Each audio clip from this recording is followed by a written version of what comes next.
ராமகிருஷ்ணன் அவர்களினுடைய கிருகிருவானம் என்ற சிறார் நூல் குறித்து பேசுவதற்கு சிவகாசி ஐயனாடா ஜானகிம்மாள் கல்லூரியின் முதுகலை தமிழ் நிறைவு செய்த மாணவி செல்வி மா தங்க வைஷ்ணவி அவர்களை நூல் குறித்து பேச வருமாறு அன்போடு அழைக்கின்றேன். அனைவருக்கும் வணக்கம். முதல்ல எனக்கு இந்த வாய்ப்பை ஏற்படுத்தி கொடுத்த வினோதையா அவங்களுக்கு ரொம்ப நன்றி. இன்னைக்கு நான் பேச போற புத்தகம் என்ன அப்படின்னா கிருகிரு வானம் அப்படிங்கிற இந்த புத்தகம் தான்.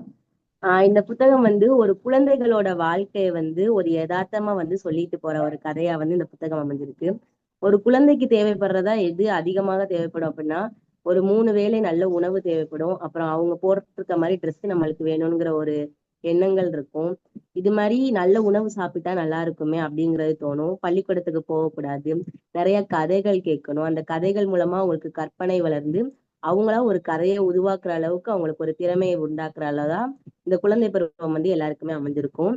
அந்த வகையில இந்த கிருகிரு வானம் அப்படிங்கிறது இந்த தலைப்பை பேரு பார்க்கும் போதே நம்ம எல்லாருக்குமே இது குழந்தை சார்ந்த கதைகளா தான் இருக்கும் அப்படிங்கிற ஒரு எண்ணம் ஏற்படும். கிருகிரு வானம் அப்படிங்கிறது ஒரு விளையாட்டு. நம்ம சின்ன வயசுல ஒரு நிறைய ஒரு ஏரியால போய் அங்க நின்னுக்கிட்டு மேல வானத்தை பார்த்து கிருகிரு வானம்னு சுத்துவோம். அப்படி சுத்தும் போது நம்மளே ஒரு கட்டத்துக்கு மேல சுத்தி ஒரு டயர்டானக்கு அப்புறம் நம்மளே கீழே விழுந்துருவோம். அப்ப நம்மளுக்கு அந்த வானம் எப்படி இருக்கும் அப்படின்னா நம்ம கிட்ட நம்மளை அழைக்கிற மாதிரி இருக்கும் அப்படிங்கிறத இது கதை ஆசிரியர் அவரோட வாழ்க்கையில நடந்த அனுபவங்களை நம்ம கிட்ட பகிர்ற மாதிரி இருக்கும். அப்ப குழந்தைகள்னாலே அப்படின்னா நிறைய விளையாட்டு தெரிஞ்சிருக்கும். அந்த விளையாட்டுகளை எப்படி விளையாடணும். இப்போ ஒரு சின்ன குழந்தைகிட்ட போய் கேட்டோம் அப்படின்னா ஒரு பெரிய ஆள்கிட்ட இருக்கிற திறமை சின்ன குழந்தைகிட்ட இருக்குமாங்கிறது ஒரு கேள்விக்குறிதான். இருந்தாலும் ஆனா அதுக்கு என்ன தெரியுங்கிறத அது எனக்கு இது தெரியும் அப்படிங்கிறத ஒரு சந்தோஷத்தோடையும் ஒரு கர்வத்தோடையும் மற்றவங்க கிட்ட வெளிக்காட்டுறதா இருக்கும். அந்த வகையில குழந்தைங்க கிட்ட இருக்கிற ஒரு பெரிய ஒரு பிளஸ் பாயிண்ட் என்ன அப்படின்னா தான் என்ன கத்துக்கிட்டோமோ அதை எல்லாத்தையும் சொல்லிடணும். இப்போ உதாரணமா இப்போ என்னோட வீட்டுக்கு வழி என்ன அப்படின்னு ஒருத்தவங்க கேக்குறாங்க அப்படின்னா அந்த குழந்தை என்ன சொல்லுவோம், எங்க வீட்டுக்கு வழியா அப்படி சொல்றதுக்கு பதிலா என்னென்ன கதைலாம் சொல்லணுமோ அந்த கதை எல்லாத்தையும் சொல்லிட்டு அதுக்கடுத்து இந்த இருக்குல்ல இதான் எங்க வீடு, இது வழியாதான் நாங்க போவோம் அப்படி சொல்லிட்டு ஒன்னொன்னா சொல்ற மாதிரி இருக்கும்.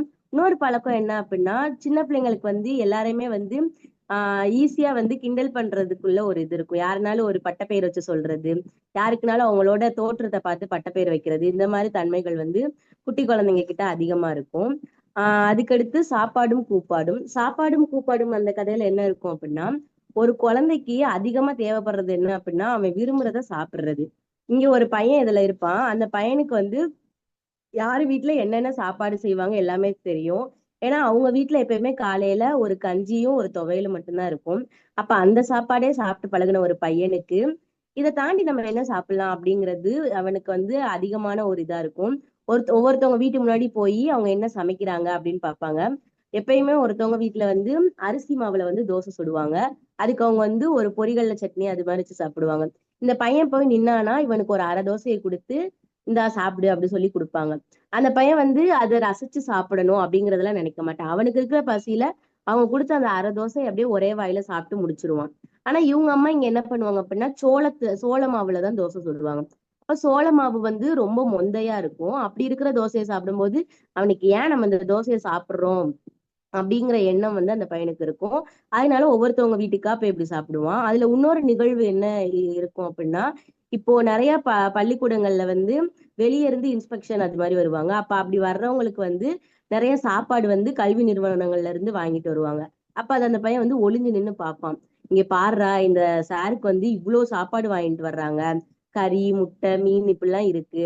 ஆனா நம்மளுக்கு பாரு யாராவது ஒரு ஆள் இதை சாப்பிடுறியாடா அப்படி கேட்க மாட்டேங்காங்களே, இப்படி கேட்டா நல்லா இருக்குமே அப்படி சொல்லுவான். அப்ப இந்த பையன் என்ன சொல்லுவான் அப்படின்னா இப்படி சாப்பாடு சாப்பிடணும்னா நம்ம இந்த மாதிரி வேலைக்கு போகணும்டா அப்படி சொல்லுவான். அப்ப அவங்களுக்கு தேவை என்ன அப்படின்னா இந்த வேலைக்கு வந்தா நம்மளுக்கு இப்படி சாப்பாடு எல்லாம் கிடைக்கும் அப்படிங்கிற ஒரு எண்ணத்துல குழந்தைகள் இருக்காங்க. இன்னொன்னு இதுல ஒரு சிரிக்கக்கூடிய விஷயமா என்ன இருக்கும் அப்படின்னா ஆசிரியர்கள்னாலே என்ன சாப்பிடுவாங்க அப்படின்னா இட்லி மட்டும்தான் சாப்பிடுவாங்க.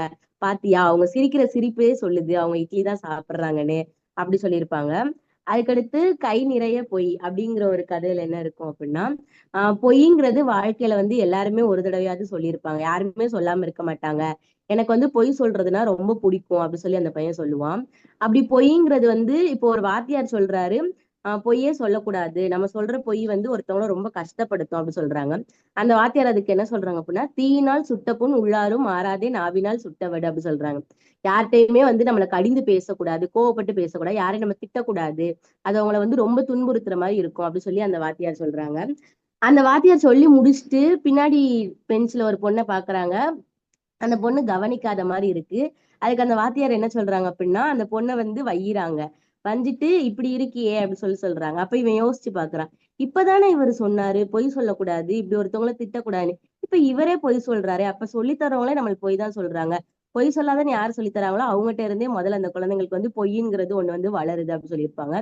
இன்னொன்னு என்ன அப்படின்னா, அவங்க அம்மா செஞ்ச ஒரு செய்தி இருக்கும். பக்கத்துல வந்து ஒரு முருங்கைக்காய் மரம் இருக்கும். அந்த முருங்கைக்காய் மரத்துல இருந்து முருங்கைக்காய் அவங்க அம்மா களவாண்டி குழம்பு வச்சு சாப்பிட்டுருப்பாங்க. அந்த பக்கத்து வீட்டுக்காரங்க வந்து என் மரத்துல இருக்க முருங்கைக்காயை காணோம், யாரு எடுத்தாங்கன்னே தெரியல அப்படி சொல்லிட்டு இருப்பாங்க. ஐயோ, யாரு எடுத்தாங்களா தெரியலையே அப்படி சொல்லுவாங்க. இந்த பையன் வந்து அவங்க அம்மாவே பார்த்துட்டே இருப்பான். கம்முன்னு இரு அப்படி சொல்லிட்டு அவங்க அம்மா இருப்பாங்க. அன்னைக்கு நைட்டு இவங்க எல்லாம் அந்த முருங்கைக்காய் சாப்பிட்டு முடிச்சதும் அந்த முருங்கைக்காய் அந்த சக்கை இருக்கும் இல்லையா, அந்த சக்கை எல்லாத்தையும் ஒரு தாள்ல எடுத்து வச்சுட்டு ஒரு 4 வீடு தள்ளி அந்த வீட்டுல போய் போடுவாங்க. மறுநாள் இந்த பக்கத்து வீட்டுக்காரம்மா அந்த பக்கம் போகும்போது அந்த குப்பைத்தட்டியில இருக்க முருங்கைக்காய் அந்த சக்கையெல்லாம் பார்த்தனையும், அப்ப நீ தான் எடுத்திருக்க அப்படி சொல்லிட்டு அவங்க கூட ரொம்ப சண்டை போடுவாங்க. அப்ப பொய்ங்கிறது எல்லாருமே சொல்லதான் செய்யறாங்க, நான் மட்டும் சொல்லல. அந்த பொய்யோட வடிவங்கள் தான் மாறுதே தவிர அது ஒரு உண்மையானதுதான். எல்லாருக்குமே காலத்துக்கு ஏத்தாப்புல அவங்க பொய் சொல்லதான் செய்யறாங்க அப்படி சொல்லியிருப்பாங்க. அதுக்கடுத்து கிறுகிறுவானம். இந்த கிறுகிறுவானம்ங்கிற கதையில என்ன இருக்கும் அப்படின்னா, ஒரு குழந்தைகள் வந்து அவங்களோட சிறு வயசுல இருந்து என்னென்ன விளையாட்டு எல்லாம் விளையாடி இருப்பாங்க அப்படிங்கறத வந்து சொல்ற மாதிரி இருக்கும். அதுல வந்து அவர் சொல்லியிருப்பாரு, எனக்கு வந்து என்ன சொல்லுவார் அப்படின்னா, வெயிலா நிழலா அப்படிங்கிற ஒரு விளையாட்டு, குரங்கு குரங்கு விளையாட்டு அப்படி தெரியும் அப்படி சொல்லியிருப்பாரு. இது மட்டும்தான் எனக்கு தெரியுமா? இல்ல, நான் என்கிட்ட வந்து 100க்கும் மேற்பட்ட விளையாட்டுகள் இருக்கு. இப்போ ஒரு ஒரு கடைக்கு போறோம், இல்ல ஏதாவது ஒரு ட்ரெஸ் கடைக்கு போறோம் அப்படின்னா, உங்ககிட்ட இந்த மாடல் மட்டும்தான் இருக்கான்னு கேட்டா, இல்ல இப்படி இந்த மாடல் இருக்கு சொல்லுவோம். ஒரு குழந்தைகிட்ட போய் அதுக்கு என்ன தெரியும்னு கேட்டா, உன்கிட்ட இது மட்டும்தான் தெரியுமா அப்படின்னா, அந்த குழந்தை வந்து தாங்கிட்ட இல்லாததை கூட தெரிஞ்ச மாதிரி காட்டிக்கிடும். அப்படிதான் இங்க இந்த பையன் இருக்கான். நீச்சல் அடிக்க தெரியும், கபடியில ஆட தெரியும், திருடன் போலீஸ்ல ஆட தெரியும், கிளியாந்தட்டுல ஆட தெரியும், காலாட்டு மணி, எரிப்பந்து, கோழி, அந்த பனவண்டி உருட்டுறது, இது மாதிரி எனக்கு நிறைய விளையாட்டு தெரியும் அப்படி சொல்றான். இன்னொன்னு அவன் என்ன சொல்றான் அப்படின்னா, நான் எல்லா மரமும் ஏறி அந்த மரத்துல மேல இருக்கும்ல அந்த உச்சாணி கொம்பு, அதுல இருக்கிற அந்த பறவைகள் வச்சிருக்க முட்டையை வந்து நான் எடுத்துருவேன். அதெல்லாம் எவ்வளவு ஈஸியானது தெரியுமா? இருக்கிறதுலே ரொம்ப கஷ்டம் என்ன அப்படின்னா பனைமரத்துல ஏறுறதுதான். அந்த பனைமரத்துல கூட நான் அசால்ட்டா ஏறிடுவேன் அப்படி சொல்றான். அந்த பனைமரத்துல அப்படி ஏறும்போது அந்த பனைமரத்துக்குள்ள அந்த பொந்துக்குள்ள கிளி இருக்கும். அந்த கிளிய வந்து ஒரு நாள் இவன் எடுக்கும் போது அந்த கிளி வந்து அவனோட கையில கொத்திரும். இவன் வீட்டுக்கு அந்த கிளியை கொண்டு வந்தோடனே அவங்க அம்மா ரொம்ப சந்தோஷப்படுவாங்க. ஐயோ, ஏறவே முடியாத பனைமரத்துல நம்ம பையன் ஏறி அந்த கிளியையும் எடுத்துட்டு வந்துட்டானே அப்படி சொல்லி வச்சிருப்பாங்க. இவன் அந்த கிளிய வீட்டுல ரொம்ப பாசமா வளர்த்துட்டு இருப்பான். ஆனா அந்த கிளியால அந்த சூழலுக்கு வந்து தன்னை அடாப்ட் பண்ணிக்க முடியாது. அதனால அந்த கிளி என்ன பண்ணும் அப்படின்னா கொஞ்ச நாள்ல இறந்துரும். இதை நினைச்சு இவன் ரொம்ப கஷ்டப்பட்டுட்டே இருப்பான். அடுத்து இன்னொன்னு என்ன அப்படின்னா, ஆஹ் நம்ம நம்ம பண்றது வந்து திரும்பி நம்மளுக்கே ரிஃப்ளெக்ட் ஆகும் அப்படிங்கிறது வந்து நிஜம். இங்க வந்து என்ன இருக்கும் அப்படின்னா, இவன் டெய்லி வந்து எப்பயுமே வந்து மீன் பிடிக்க போவான். மீன் பிடிக்க போகும்போது அந்த மீன் பிடிக்கிறது வந்து எவ்வளவு கஷ்டம் அப்படிங்கறத வந்து நம்மளுக்கு சொல்றதா இந்த இந்த ஒரு இடம் இருக்கும். மீன் பிடிக்க போனா நம்மளுக்கு என்னென்ன வேணும்? தூண்டில் வேணும், அந்த இதுல மாட்டுற அந்த அந்த நூல் வேணும், அடுத்து மண்புழு வேணும், அந்த ஹூக் மாதிரி இருக்கும்ல அது எல்லாமே வேணும். அப்ப அது ஒவ்வொன்றுக்கும் நான் எவ்வளவு இடத்துக்கு போவேன், எங்கெங்கெல்லாம் வாங்குவேன். மண்புழு மட்டும் ஈஸியா கிடைச்சிரும், ஏன்னா ஒரு ஈரத்தன்மை இருக்கிற இடத்துல அந்த கிணத்துக்கிட்ட வந்து மண்புழு கிடைச்சிரும் அப்படி சொல்லுவோம். அப்போ ஒவ்வொன்னா இப்படி அந்த குழந்தைங்க கிட்ட இருக்கிற ஒரு இயல்பே என்ன அப்படின்னா, ஒரு உயிரினங்களை பார்த்தாலோ இல்ல ஏதாவது ஒண்ணு பார்த்தாலோ, இது இவ்வளவு பெருசா இருக்கு, இதுட்ட இந்த தன்மை இருக்குமா, இது பேசுனா எப்படி இருக்கும், இது அப்பா யாரு, இது அம்மா யாரு, இதுக்கு பல்லு இருக்குமா அப்படிங்கிற நிறைய சிந்தனைகள் வந்து குழந்தைகள் கிட்ட இருக்கும். அது மாதிரிதான் இவனும் இந்த மீனை வச்சு ரொம்ப யோசிச்சுக்கிட்டே இருப்பான். அதுக்கடுத்து வந்து இன்னொரு கதையில என்ன இருக்கும் அப்படின்னா, அவனுக்கு வந்து தூங்குறதுனா ரொம்ப ரொம்ப ரொம்ப பிடிக்கும். அப்ப எனக்கு வந்து தூங்க ரொம்ப பிடிக்கும், ஆனா என்னை வந்து யாருமே தூங்க விட மாட்டாங்க அப்படிங்கிற ஒரு எண்ணத்துல வந்து அந்த பையன் இருப்பான். இன்னொன்னு என்ன சொல்லுவான் அப்படின்னா, களத்து மேட்டுல வந்து அந்த களத்து மேட்டுல அந்த வானத்தை பார்த்துக்கிட்டு தூங்குற சுகம் எவ்வளவு சுகம் நல்லா இருக்கும் தெரியுமா அப்படி சொல்லிட்டு இருப்பான். இந்த இந்த இந்த சூழல்ல வந்து சின்ன பசங்களை வந்து யாருமே அதிகமா தூங்க விட மாட்டிக்காங்க. அவங்க வந்து எந்நேரம் பார்த்தாலும் தொண தொண தொண தொணன்னு பேசிட்டே இருக்காங்க, அதனாலதான் அப்படி சொல்லியிருப்பாரு. இன்னொன்னு அவர் என்ன சொல்லியிருப்பாரு அப்படின்னா, இன்னைக்கு நிறைய கிராமங்கள்லயோ இல்ல நிறைய நகரங்கள்ல கூட மடங்கள் எல்லாமே இருக்கும். அந்த மடங்கள்ல வந்து இந்த வேலை வெட்டிக்கு போகாதவங்க எல்லாரும் அந்த மடங்கள்ல படுத்து தூங்குறாங்க. அப்ப அவங்க தூங்குற மாதிரி இவங்களுக்கு கூட இவ்வளவு ஒரு நல்ல தூக்கம் கிடைக்குது, நம்மளுக்கு ஒரு நல்ல தூக்கம் கிடைக்க மாட்டேங்குது அப்படிங்கிற ஒரு எண்ணத்துலதான் இந்த பையன் இருக்கான். அதுக்கு ஒரு கதை சொல்லியிருப்பாங்க. என்ன கதை அப்படின்னா, ஒரு உப்பு விக்கிறவன் இருப்பான். அந்த உப்பு விக்கிறவன் என்ன பண்ணுவான் அப்படின்னா, ஒவ்வொரு இடமா உப்பு வித்துக்கிட்டே போவான். அவனுக்கு ஒரு கெட்ட பழக்கம் இருக்கு. என்ன அப்படின்னா, ஒரு நிழலை பார்த்துட்டான் அப்படின்னா அந்த நிழலுக்கு அடியில வந்து தூங்கணுங்கிற ஒரு ஆசை இருக்கும். இப்படி நிழலுக்கு அடியில டெய்லி தூங்கிக்கிட்டே இருக்கான். அதனால அவனோட உப்பு வியாபாரம் வந்து அவ்வளவா விக்கிறது இல்ல. அப்போ ஒரு இடத்துல போய்கிட்டு இருக்கும்போது அந்த அரசர் பாக்குறாரு. பார்த்துட்டு, யார் இவன் இந்நேரம் பகல்ல என்ன இப்படி தூங்கிட்டு இருக்கான் அப்படி சொல்லிட்டு பாக்குறாரு. பார்த்துட்டு திருப்பி இவர் வந்து அவனை அரண்மனைக்கு கூட்டுவாங்க அப்படி சொல்றான். அவனை எல்லாரும் அவ்வளோ தண்ணி ஊத்தி எழுப்புறாங்க, எந்திக்க மாட்டிக்கான். கடைசி கால்ல சூடு வச்சனையும் அவனுக்கு வந்து முழிப்பு தட்டி எந்திரிச்சிடுறான். அரண்மனைக்கு கூட்டு வர்றாங்க. அரசர் பேசிக்கிட்டு இருக்காரு. அப்பயும் அவன் நின்னுக்கிட்டே தூங்கிக்கிட்டே இருக்கான். என்னடா இப்படி தூங்கிக்கிட்டே இருக்கா அப்படின்னா, எனக்கு தூக்கம் வருது அப்படி சொல்லிட்டு அவன் சொல்லிட்டு இருக்கான். இதை கேட்ட அரசருக்கு வந்து ரொம்ப கோவம் வருது. இவனை வந்து சிறையில அடைங்க, இவனுக்கு வந்து மரண தண்டனை கொடுங்க, நான் சொல்றதை வந்து கேட்கவே மாட்டிக்கான் அப்படி சொல்றாங்க. இப்ப எல்லாருக்குமே வந்து சாகும்போது வந்து அவங்களோட இறுதி ஆசை என்ன அப்படின்னு கேட்பாங்க. இவன் அப்ப இறுதி ஆசையா என்ன சொல்றான் அப்படின்னா, நான் தூங்கிட்டு தான் இருப்பேன், நானா எந்திக்கணும், நீங்களா என்னை வந்து யாரும் எழுப்பக்கூடாது, நானா என்னைக்கு எந்திக்கிறேன்னா அப்பதான் நீங்க என்னை கொல்லணும் அப்படி சொல்லி சொல்றான். அப்படி சொல்லும் போது சரி, இவங்க அந்த படைத்தளபதிகள் அந்த உள்ள ஜெயிலுக்குள்ள இருக்கிறவங்களும் சரின்னு விடுறாங்க. இப்படி அந்த ராஜா போய் அடுத்த தலைமுறை வந்து அடுத்த தலைமுறையும் வர ஆரம்பிச்சிருச்சு. இன்னும் அவன் வந்து எந்திக்கவே இல்லை அப்படிங்கிற மாதிரி சொல்லி முடிப்பாங்க. அப்ப தூக்கங்கிறது மனிதர்களுக்கு வந்து முக்கியமானது ஒன்றா இருக்கு அப்படிங்கறத சொல்லியிருப்பாங்க. அது சின்ன குழந்தைங்களுக்கு வந்து அவங்களோட வயசுக்கு ஏத்த மாதிரி அந்த இப்போ சொல்லுவாங்கல்ல, இந்த வயசுலதான் நல்லா தூங்க முடியும் அப்படி சொல்லுவாங்கல்ல. அப்ப குழந்தை பருவம் வந்து ஒரு ஆஹ் தங்களை வந்து ஒரு எந்தவித சோர்வு இல்லாம அவங்களுக்கான ஒரு ஃப்ரீடம் கொடுக்குற ஏஜா வந்து அந்த குழந்தை பருவம் இருக்கு அப்படிங்கறத வந்து சொல்லியிருப்பாங்க. அடுத்து கள்ளன் கணக்கு அப்படிங்கிற ஒரு கதையில வந்து குழந்தைங்க வந்து சின்ன வயசுல நம்ம என்ன செய்யறோங்கிறதே தெரியாம செய்வாங்க.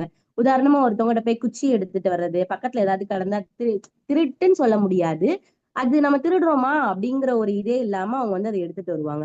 அப்படிதான் இங்கேயும் ஒரு பையன் வந்து திருடிட்டு வர்றான். சும்மா அந்த பம்பரம், குச்சி, லேபிள், கொய்யாப்பழம் அது மாதிரி திருடிட்டு ஒன்னொன்னா திருடிட்டு வரான். அதுக்கடுத்து இவன் இப்படி திருடிட்டு வர்றதை பார்த்துட்டு எல்லாருமே அவங்கவுங்க தேவைக்கு ஏத்த மாதிரி அவங்கவுங்க சூழலுக்கு ஏத்த மாதிரி ஒன்னொன்னா எடுத்துக்க தானே செய்யறாங்க. அதே மாதிரிதான் நானும். ஆனா என்ன மட்டும் என்ன பண்றாங்க, யாருமே வந்து புரிஞ்சுக்க மாட்டிக்காங்க, என்னோட என்னோட செயல்களை வந்து யாருமே ஏத்துக்க மாட்டிக்காங்க அப்படி சொல்றாங்க. அடுத்து இன்னொரு கதை என்ன அப்படின்னா, காத்துல கட்டுன கோட்டை. அந்த இதுல என்ன சொல்லியிருப்பாங்க அப்படின்னா, அந்த சின்ன பசங்களுக்கு எல்லாம் ஒரு காமிக்காவோ இல்ல ஒரு ஒரு வியக்கத்தக்க ஒரு செயல்களை பார்த்தாலோ அதுல வர குதிரை, அதுல வர பறவைகள், ஓ இதெல்லாம் இப்படி பறக்குமா, இதுக்கு இவ்வளோ இவ்வளோ இது இருக்கா என்ன அப்படி சொல்லிட்டு அந்த குழந்தைகள் நினைப்பாங்களே. அப்படி நினைக்கும் போது இங்க ஒரு பையன் என்ன பண்றான் அப்படின்னா, ராஜா ராணி கதையில வந்து குதிரை வரும். அந்த ராஜா வர்றாரு, ராணி வர்றாங்க அப்படின்னா குதிரை வரும். அப்ப நம்மளுக்கு வந்து குதிரை பார்க்கணும், இந்த ஊருக்கு வந்து ராஜா ராணி கதை கேட்கும் போதோ அந்த இதுல வந்து ஒரு குதிரை வருது அப்படி சொல்றாங்க. அப்ப ராஜா ராணி எங்க இருக்காங்கன்னு தேடி போனா நம்ம அந்த குதிரையை பாத்திரலாம் அப்படி சொல்லிட்டு இந்த குழந்தைங்க எல்லாம் போறாங்க. அப்ப அவங்க அவங்க இருக்கிற காலகட்டத்துல ராஜாவும் கிடையாது, ராணியும் கிடையாது, அதெல்லாம் ஒரு கற்பனை கதை தான்.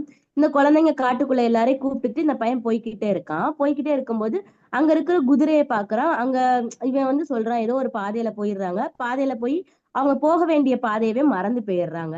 அப்ப அதுக்கடுத்து இந்த பையனுக்கு தோணுது, ச்சே ஒரு குதிரையை ராஜா ராணியை பார்த்துட்டு இந்த குதிரையை பார்க்க வந்தவங்க நம்மளோட பாதையவே மறந்துட்டோமே அப்படின்னு சொல்லிட்டு அந்த குழந்தைங்களுக்கு வந்து ராஜா கதை மேலேயும் ராணி கதை மேலேயும் ரொம்ப கோபம் வருது. அதுக்கடுத்து ச்சே இனிமே நம்ம இந்த ராஜா ராணி கதையை கேட்க கூடாது அப்படி சொல்லிட்டு இந்த குழந்தைங்க என்ன பண்றாங்க அப்படின்னா, அவங்க ஊருக்குள்ளே இருக்கிற மண் குதிரை இருக்கும்ல, அந்த மண் குதிரை மேல ஏறி அழகா சவாரி பண்றாங்க. அப்ப குழந்தைங்களுக்கு வந்து அந்த கற்பனை உலகில வந்து வாழணும்னு ஆசை இருக்கு.